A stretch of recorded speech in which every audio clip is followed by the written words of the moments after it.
I think another thing that that can help us and facilitate growing our capacity is just trying something. Hmm.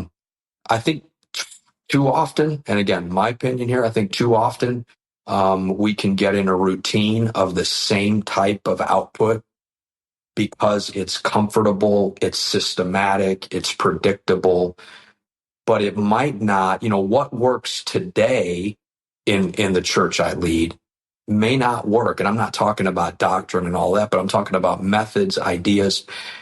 Jesus talked a lot about, putting wine in certain wine skins. And if you put new wine in an old wine skin, it's going to burst and not going to be able to contain. And so I think we have to be willing to try something. And here's the thing. It might not work, Yeah. but it might. And, In other words, take a risk. take a risk, because Yeah. every great idea was at one point a new idea, but it just had some mileage given to it, tried it out, and it became a great idea. And so I think in the church world, maybe speak to that later, but we need to be willing to try something. What would you tell the individual that, like me, I'm typically risk adverse. I'm not impulsive. Um, I struggle with trying new things. What would you tell somebody like me that struggles with that, because it's such an important part of a leader's life, any leader's life? Sure. Well, what I would say is the value of trying something new can actually, the thing that's the most valuable about it may not be what is obvious at first. Let me give you an example. So several years ago, we were in a different facility. It was what's called the old sanctuary, what is now our chapel before we built our new building. And we were running out of space on Sundays. We didn't have room for everybody, and we were really capping our growth. And we would get up to a certain place and we would come back down, and get up to a certain place and come back down. And so as a leadership team, we were always trying to find new ways to continue growth and moving kids to have class during the service and move people around, make more room in the sanctuary. And so we decided to try something, and it was brand new. We'd never done it before.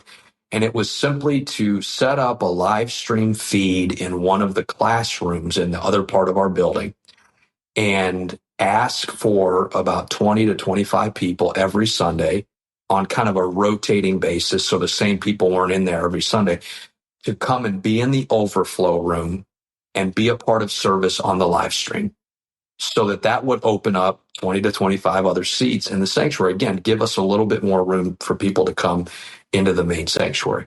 And the unique thing about this, Ryan, is the room that we chose to use was literally through the wall of the sanctuary. So like you could hear the actual service going on through the wall, as well as watch it on the live stream on the screen. And, we tried to do it in a really effective way. We made the screen big enough to where, when I was preaching or whoever was ministering that day, they were more life size because of the size of the screen, to make it a little bit more visually appealing to the viewers and those participating in that. And I had these grandiose ideas, man, people are going to get on board with this, and this is going to be the thing we need to take us to the next level. And I want to be real honest with you. It just didn't work. And we did it for about 2 or 3 months, and we would have it. And the people were so sweet in our church. They rotated in. And I remember one time during the worship service, I kind of slipped out of the main sanctuary and I went to the room and I watched people, and they were trying to worship, and act like it was the real service, that they were in the main service. And so they were wonderful with that. But I did hear some people say, well, it's just not the same as being in the main sanctuary.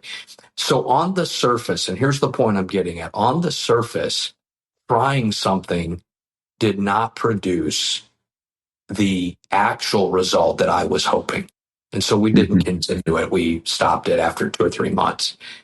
But it did produce something that was perhaps far more valuable than just 25 or 30 seats for a while. And that was this increased flexibility in our church to try something for a kingdom purpose. And so what I would say, this is in response to your question, what I would say that the value sometimes in getting out of the box and trying something, the lasting value may not even be what happens in the immediate, but the culture it produces and the environment of growth that it produces. And I think what people saw is we're willing to try something to get more people in this building.